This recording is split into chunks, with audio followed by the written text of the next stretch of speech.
Hello, Lancers. We are here with Gabriel Cisneros. He's a junior.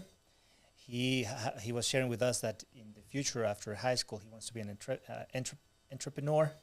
He wants to have a business of his own, and he's already exploring ways for him to have a successful future. So we're going to spend some time talking with him from the perspective of the SAT test and with Miss Dania Firestone, which is the person who's been leading a lot of this work with the classes of SAT prep. So let's get started.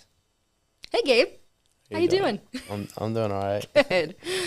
So all of our 9th, 10th, and 11th graders have been taking this SAT prep class this semester. So what has your experience been like using Khan Academy to prepare?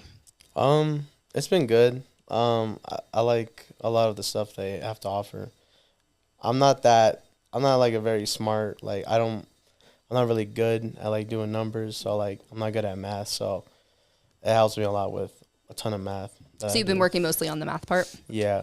That's awesome. And are you using the little Conmigo AI guy? Yeah, good. Yeah, he's been helping me a lot. Good. I'll let him know. So you've put in a ton of work on these courses so far, more than 6 hours of time spent in this, which is really, really great. So what's motivating you to work so hard? Honestly, I just, I just do it. Like, I don't know, like when I have something to do, I just do it to complete it. Mm-hmm. Like, honestly, I'm going to be straight up. I don't really, I guess, care about, the test. Like, I do care, but at the same time, I don't. But I feel kind of motivated. I don't know. There's not, a specific reason to be motivated. I just do it.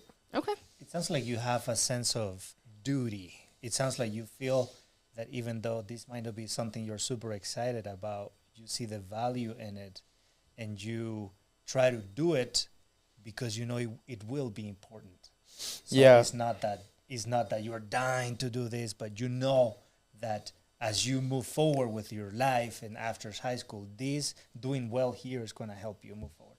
Yeah, I just kind of trust the process in a way. Yeah, it's not the funnest thing to do in the world. I don't want to do it, but honestly, you still got to do it, and I feel like you just kind of just do it, It's not that hard. I mean, it's hard, but, I feel like if you just keep moving through it, it's going to get easier, and it's going to get a little bit more interesting the more you keep going into it. That's awesome. And I'm not surprised at all to hear that you don't love doing tons of math all the time. But that's really great to hear that you see the value in the test and what it can kind of do for your future. So you mentioned a little bit that you're interested in potentially a trade program. Mm-hmm. Can you talk a little bit about that and kind of what other goals you have for after high school? So I want to get into trade schools for plumbing, electricians, because I know there's jobs, I know there's people that need those type of jobs. So, and I'm not gonna go to high school. I mean, college. I don't want to go to college. I think that's a waste of time, at least for me. Just for the money aspect, because I don't feel like I feel like if I was gonna go to college, that I want to, then it would be for a specific thing, but I think a trade school is way cheaper and and it drives you into one specific thing to do. That's awesome. And we've got some really great trade programs around here, especially the Emily Griffith program. I don't know if you've heard of that. Do you know, why is the test important for even trade schools?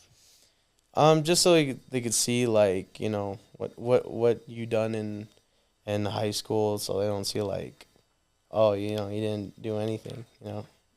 I bet they need to see hey, he's good with numbers. Let's try to see what he can do with numbers, or oh, hey, he's good with talking to people. He's good with doing this, Then they'll try to drive you to a specific thing.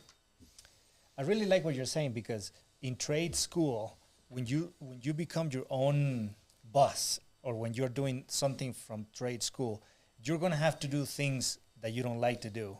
Yeah, you have a mission, you have things that you want to accomplish in your job, and not everything is going to be fun. Sometimes you got to have the attitude that you're having with SAT. You're like, this is not something that I'm super excited about, but I know I have to do it because it has a benefit for me. So I love the connection you're making between the effort you're putting towards doing a good job on SAT, and how that attitude will also get you far when you're doing your trades and you have to do stuff that you might not be super excited about. Yeah. Don't you think that's a cool connection to Mhm. make? Yeah, I mean, I don't know. I feel like nobody really likes to do anything. Like I know people. Like, I feel like if you want to really do something, you have to hate it. You have to hate it to love it. Like, Okay. like if you want to do something, it's not gonna be as fun as you think it's gonna be. It's gonna be actually really hard. Yeah, So you're gonna have to do the work, right? yeah, so that's what I mean. That's awesome. So yeah, you're talking about maybe sometimes when you're not feeling as motivated. I'm curious if you have any tips for any students who are not feeling so motivated during SAT prep. It's I can't speak for everyone, obviously, but I feel like just try it out. Just try it out. Like, do a whole class of it. Just try, like, one class period. Like, if you don't want to do it at all, just try one class time where you just could do it, and see how far you get to it, and then start setting little goals to see, like, hey, I want to get proficiency in this type of aspect, and then I think you'll start to ease into it a little bit more, just like how you do with other classes. That's awesome. Are you starting to see some more proficiency from math? Yeah, That's awesome. I think I'm doing better in that department. That's great. Well, will you remind us what day the SAT is? It's April 16th. Be here on time, and let's do it. Love it. Thanks, Kate. Great job. Thanks, man. Of course. That was awesome.